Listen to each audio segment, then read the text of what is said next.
আলুর এই রেসিপিটা যদি একবার বানিয়ে রেখে দিতে পারেন সারা বছর আনন্দে খাবেন। Welcome to my channel Mampi Rannabati. এখানে আমি নিয়েছি এক মুঠো বাদাম, তারপরে কড়াইতে রিফাইন্ড অয়েল দিয়েছিলাম বেশ খানিকটা, মানে এটা কিন্তু ডুবো তেলে আমাদেরকে ভাজতে হবে, তাই প্রথমে কিন্তু বাদামটা আমি ডুবো তেলেই ভেজে নিচ্ছি। বাদামটা একটু কড়া করে ভাজতে হবে, তবেই কিন্তু এই আলুর স্বাদটা কিন্তু দুর্দান্ত লাগবে। যত এটা কড়া করে ভাজবেন তত এটা খেতে কিন্তু সুন্দর লাগবে।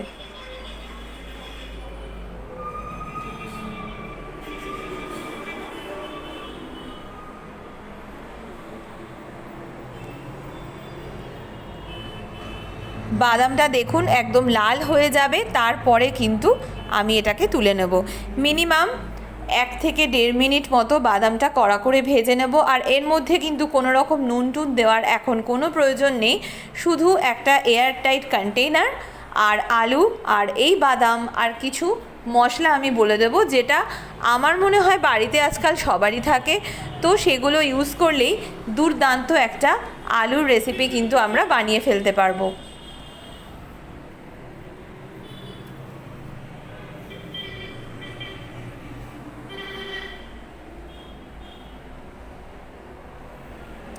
এটাকে ততক্ষণ অবধি আমি নাড়াচাড়া করব যতক্ষণ না এটা একদম কড়া হয়ে যাচ্ছে। একটু কড়া করে এটা ভাজতে হবে, তাহলেই কিন্তু এটা অনেক দিন পর্যন্ত একদম টাটকা থাকবে, খেতে সুস্বাদু হবে।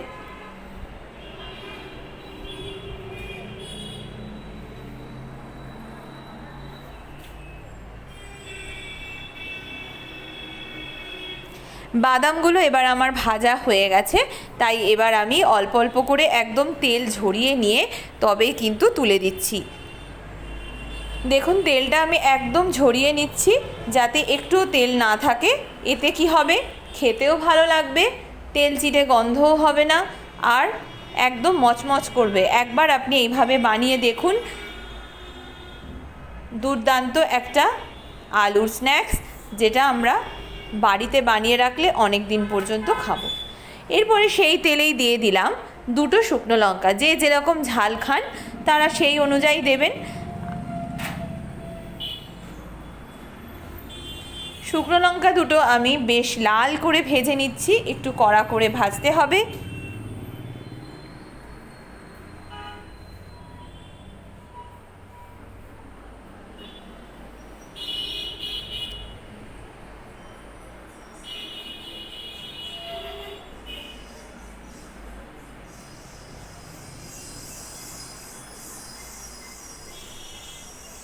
লঙ্কা দুটো আমার ভাজা হয়ে গেছে, সেটাও আমি তুলে নিচ্ছি। এরপরে অবশিষ্ট তেলের মধ্যে আমি দিয়ে দিলাম আলু। এটা আমি হাতে কেটেছি, একদম সরু করে কাটতে হবে। আর যারা মনে হচ্ছে হাতে কাটতে পারবেন না, তারা কিন্তু অবশ্যই কোনো গ্রেটারের সাহায্যে গ্রেট করতে পারেন, তবে বড় যে মুখটা থাকে সেটা দিয়ে গ্রেট করবেন, তবেই কিন্তু এইরকম হবে, মানে বেশি মিহি করলে হবে না। এটাকে আমি কিন্তু কোনো নুন জলে কিচ্ছু ভেজাইনি, অসাধারণ খেতে হয়। একদমই নুন জলে ভেজাবেন না, শুধু এটা আলুটাকে আমি ভালো করে কেটে নিয়েছি, নিয়ে ধুয়ে একদম জলটা ঝরাতে দিয়েছিলাম। জলটা ঝরাতে পারলেই তবে কিন্তু এর স্বাদটা আরও বেড়ে যাবে। জলটা ঝরিয়ে নিয়েছি পুরোপুরি, তারপরে আমি এখানে দিয়ে দিলাম 3টে বড় সাইজের আলু।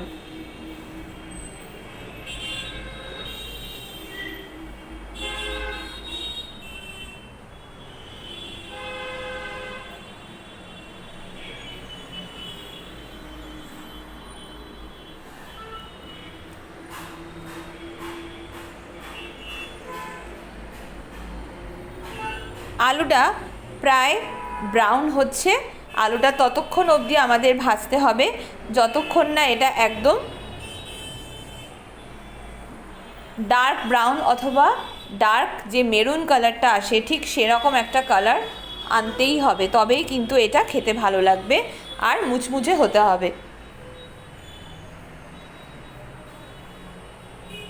আমরা সাধারণত অনেক ধরনের স্ন্যাক্সই কিন্তু খেয়ে থাকি, তবে এইটা কিন্তু যাদের বাড়িতে গেস্ট আসছে বা বাচ্চা আছে বা যে কোনো কেউ, তারও যদি মনে হয় যে চায়ের সাথে কিছু খাবে, সেটাও কিন্তু খেতে পারে, শুধুমাত্র আপনি একটু বেশি করে বানিয়ে যদি রেখে দেন।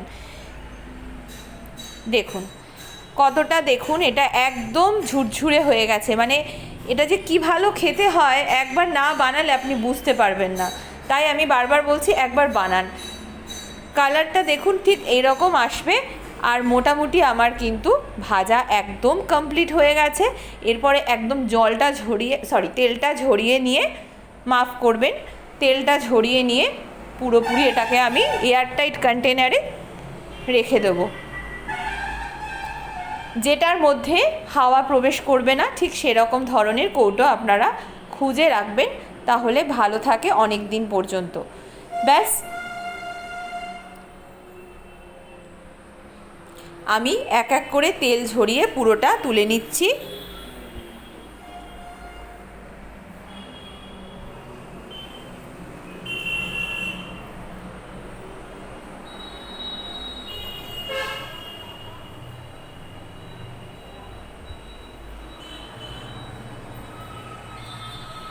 পুরোটা তেল ঝরিয়ে আমি পুরোপুরি তুলে নিলাম।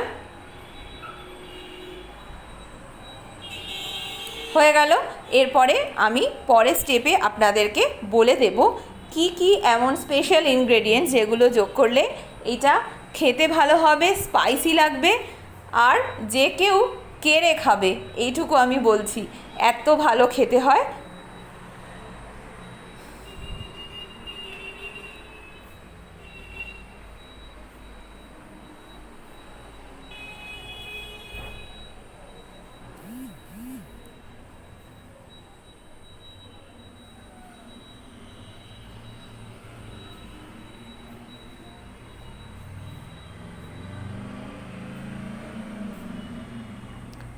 ব্যাস, আমার কিন্তু আলুগুলো তেল থেকে তোলা একদম কমপ্লিট হয়ে গেছে।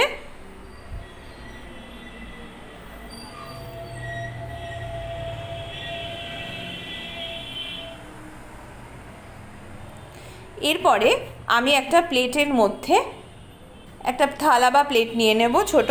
এরপরে আমি আমার যে এয়ারটাইট কন্টেনার, এটা সাধারণত আমরা যেটা আইসক্রিম বক্স যেগুলো কিনে থাকি বাজার থেকে, সেটা নিয়ে নিয়েছি। এরপরে এর মধ্যে প্রথমে বাদামটা রেখেছিলাম, গরম গরম বাদাম এর মধ্যে রেখেছি, তারপরে ভেজে রাখা আলু, আর এটা হচ্ছে চাট মশলা। যাদের বাড়িতে চাট মশলা নেই তারা আমচুর পাউডার দিতে পারেন, অথবা বিট নুনও ইউজ করতে পারেন, তাতেও খেতে ভালো লাগবে। তবে চাট মশলা দিলে এর মধ্যে বেশ ট্যাঙ্গি ফ্লেভারটা থাকে, খেতেও ভালো লাগে।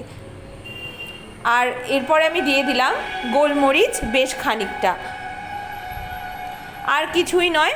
এরপরে দেখবেন যে এটা কিছু কিছু জায়গায় আলু ভাজার সময় অনেক সময় একসাথে লেগে যায়, তো সেটা একটুখানি হাত দিয়ে ছাড়িয়ে দেবেন, আর একটু হাত দিয়ে সমস্ত আলু ভাজাটা এইভাবে নাড়াচাড়া করে নেবেন, যাতে প্রত্যেকটা মশলা খুব সুন্দরভাবে মিশে যায় একে অপরের সাথে। ব্যাস, আর কিছু আপনাকে করতে হবে না।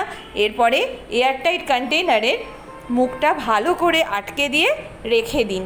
এটা প্রায় 1 সপ্তাহ থেকে 2 সপ্তাহ পর্যন্ত কিন্তু ভালো থাকবে। তার জন্যই বললাম সমস্ত উপকরণগুলো আপনাকে কিন্তু ঠিক যেভাবে বলেছি সেরমভাবে দিন, আর সবার সাথে পরিবেশন করুন আলুর এই দুর্দান্ত স্ন্যাক্স রেসিপি। আশা করি ভালো লেগেছে। ভালো লাগলে চ্যানেলটা সাবস্ক্রাইব করতে ভুলবেন না। টাটা।